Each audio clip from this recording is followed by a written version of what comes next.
নমস্কার সকলে কেমন আছেন? সবাইকে স্বাদের ঠিকানায় আবার একবার স্বাগত। আজকে সকালে বানিয়ে নেব সকালের জলখাবার লুচি, আলুর দম আর একটু পায়েস। প্রথমে আমরা বানিয়ে নেব আলুর দম। আলুর দম বানানোর জন্য আমি আগে আলুটা কিন্তু সেদ্ধ করে রেখেছি, আর কড়াইয়ের তেলের মধ্যে আলুটাকে আমরা দিয়ে দেবো। দিয়ে একটু ভালো করে আলুটাকে আমরা ভেজে নেব। এর মধ্যে কিন্তু আমি একটু টমেটো দিয়ে রেখেছি, এটা কিন্তু খেতে সুস্বাদু হওয়ার জন্যই দিয়ে রেখেছি। আর আলুটা যখন দেখবেন একটু ভাজা ভাজা করা হয়েছে, এবং যেহেতু সেদ্ধ আলু কড়াইয়ে লেগে যেতে পারে, তো ভাজা ভাজা করা একটু হয়ে এলেই কিন্তু ওটা আপনারা তুলে নেবেন। আর অপর দিকে আমি একটু টমেটো আর কাঁচা লঙ্কা কেটে নিচ্ছি।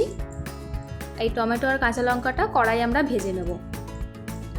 আর আলুর দম বানানোর জন্য আপনাদেরকে কিন্তু একটা মশলা রেডি করতে হবে, যেটা হচ্ছে আদা রসুন বাটা।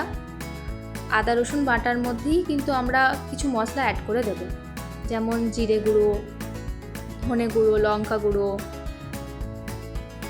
এটা আপনারা কড়াইয়ে ডিরেক্টও দিতে পারেন, এটা আমি সুবিধার জন্য ওই আদা রসুন বাটার মশলাটার সাথেই কিন্তু অ্যাড করে দিয়েছি।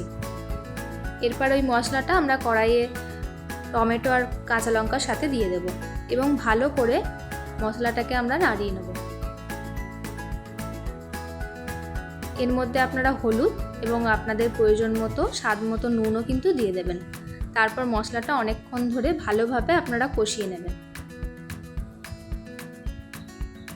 মশলাটা যখন খুব ভালোভাবে কষানো হয়ে যাবে, তখন আমরা যে আলুটাকে আমরা ভেজে রেখে দিয়েছিলাম সেটাকে আমরা কড়াইয়ে দিয়ে দেব।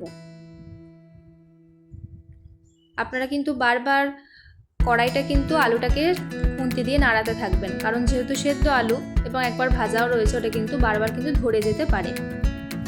এবং একদম যখন একটু আমরা মশলাটার সাথে আলুটা মাখানো হয়ে যাবে, আমরা অল্প করে জল কিন্তু দিয়ে দেব।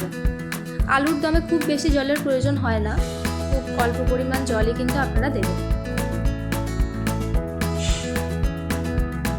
আর তারপর একটা কিছু দিয়ে আমরা কিছুক্ষণ ঢাকা দিয়ে রাখবো। আর একদম শেষে যে মশলাটা দিলাম, এটা সবজি মশলা। এই সবজি মশলাটা একদম নামানোর সময় আপনারা দিতে পারেন। আলুর দমটা হয়ে যাওয়ার পর আমরা লুচিটা রেডি করে নেব।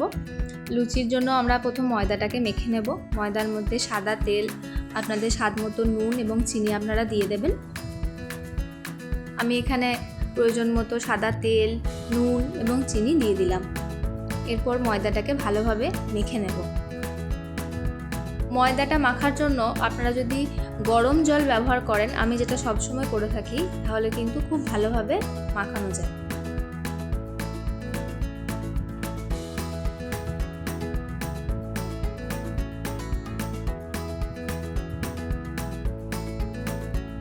ময়দাটাকে ভালোভাবে মেখে নিতে হবে।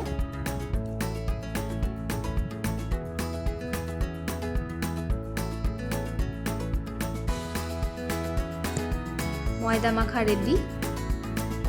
এবার আমি লুচিগুলো বেলে নিলাম।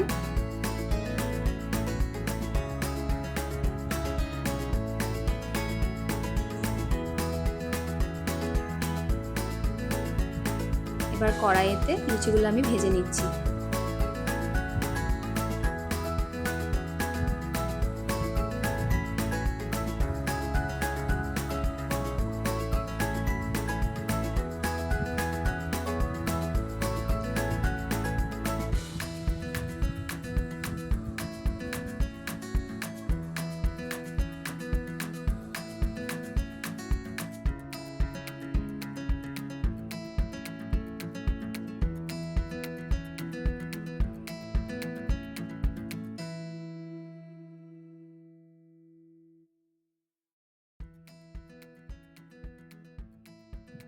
লুচি ভাজা হয়ে গেছে। এবার আমি সকলকে জলখাবার খেতে দেব। তার জন্য আমি লুচি, আলুর দম আর পায়েস খাবার রেডি করে নিলাম। আপনারাও কিন্তু এভাবে সকাল সকাল জলখাবার জন্য লুচি, আলুর দম বানিয়ে নিতে পারেন। এইভাবে প্রতিদিন নিত্য নতুন রেসিপির জন্য আপনারা অবশ্যই স্বাদের ঠিকানাকে ফলো করবেন, একটা লাইক আর অবশ্যই সাবস্ক্রাইব করে দেবেন। সবাই ভালো থাকবেন, সুস্থ থাকবেন।